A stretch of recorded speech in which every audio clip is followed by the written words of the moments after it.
हम लोगों को डराया जा रहा है कि 2025 में संविधान खत्म हो जाएगा, हिंदू राष्ट्र बना देंगे।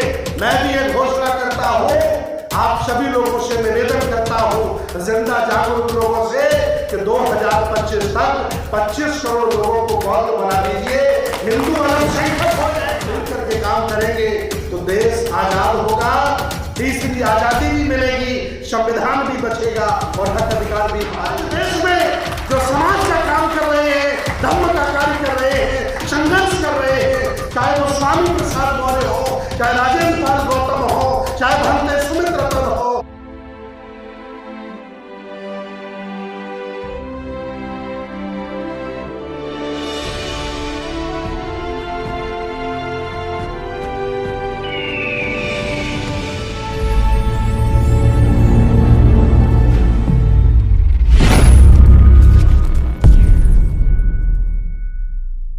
सर्वप्रथम महाभैषज्य गुरु तथागत भगवान बुद्ध को नमन करते हुए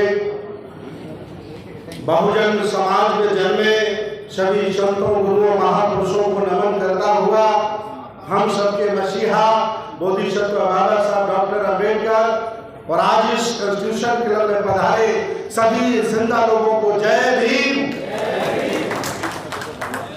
वो दौर था जब हमारे महापुरुषों ने हमारे लिए लड़ाइयाँ लड़ी।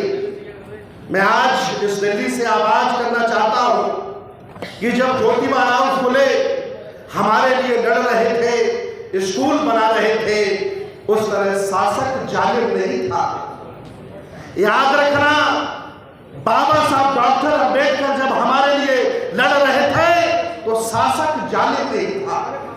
इस समय देश भारत की गद्दी पर आपके अकर्मण्यता की वजह से, आपकी जातिवाद की वजह से, आपके निठल्ले होने की वजह से देश पर जो शासक बैठे हैं वो जालिम हैं, उनका न्यायिक चरित्र नहीं है, इसलिए आपकी एक भी आवाज को वो सुन नहीं रहे हैं। इसलिए मैं आज पूरे देश से आह्वान करता हूं, सभी जिंदा लोगों से, अम्बेडकरवादियों से, मानवतावादियों से, संविधानवादियों से, कि और इससे खराब वक्त नहीं आएगा जितना खराब वक्त चल रहा है। और इसको सुधारने का एक ही तरीका है कि जिनकी संख्या कम थी उन्होंने सिस्टम बनाया और सिस्टम बना के देश पर कब्जा कर लिया।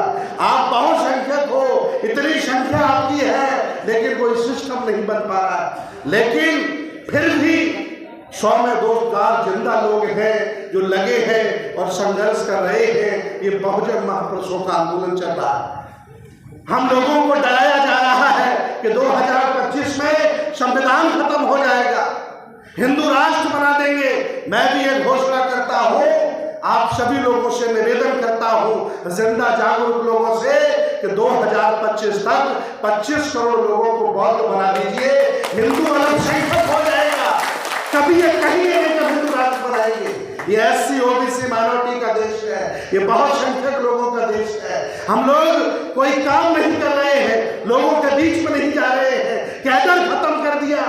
जो लोग सक्षम और मजबूत हो गए, घरों में मजे काट रहे हैं। सही बात तो ये है कि जो बेचारा चाहे यूट्यूबर के तौर पर, चाहे काम करने के तौर पर आज जो काम कर रहा है वो साधन विहीन व्यक्ति है। और जिनके पास साधन है वो कह रहा जातिवाद है ही नहीं, वो कह रहा छुआछूत है ही नहीं, और कोठियों में बैठ करके मजे काट रहा है। इसलिए मैं चाह रहा हूं, भले ही हम साधन विहीन है, अगर हम मिलकर के काम करेंगे तो देश आजाद होगा, तीसरी आजादी भी मिलेगी, संविधान भी बचेगा और हक अधिकार भी हमारे मिलेंगे। एक बात अंत में भगवान बुद्ध की कह करके मैं अपनी बात समाप्त करता हूँ। बुद्ध ने कहा था 2 तरह के पुत्र होते हैं, एक होता है विचार पुत्र और एक होता है रक्त पुत्र। बहुजन समाज के लोगों, मैं मानता हूँ आपने पुत्रों को जन्म दिया है, लेकिन तुमने रक्त पुत्र ज्यादा पैदा किए हैं। अगर तुमने विचार पुत्र पैदा कर दिए होते तो तुम्हारी ये हालत नहीं होती। आज देश में जो समाज का काम कर रहे हैं, धर्म का कार्य कर रहे हैं, संघर्ष कर रहे हैं, चाहे वो स्वामी प्रसाद मौर्य हो, चाहे राजेंद्र पाल गौतम हो, चाहे भंते सुमित रतन हो, चाहे सुजीत सम्राट हो, चाहे राहुल नागपाल हो, चाहे शशि भूषण हो, ये विचार पुत्र है तुम्हारे, ये विचार पुत्र है तुम्हारे। घर से निकलते ये जीवन रूपी कफन डालकर निकलते हैं। कभी भी हमें कोई मार सकता है, ये हम जानते हैं, फिर भी हम लड़ रहे हैं। इसलिए क्योंकि हम लोग कोई गरीब लोग नहीं हैं, छोटे लोग नहीं हैं, अछूत लोग नहीं हैं। इस देश भारत के पुराने राजा महाराजा इसलिए लड़ रहे हैं और अपने पुरखों के देश को बचाएंगे, सबको साथ लेकर के चलेंगे और देश को बौद्ध में बनाएंगे और इन जालिमों से भी लड़ेंगे जो हमें अछूत, नीच और छोटा कहते हैं। बहुत बहुत धन्यवाद, बहुत बहुत साधुवाद। इंकलाब जिंदाबाद। नमो बुद्धाय। जय भीम, जय संविधान, जय समर भारत। धन्यवाद।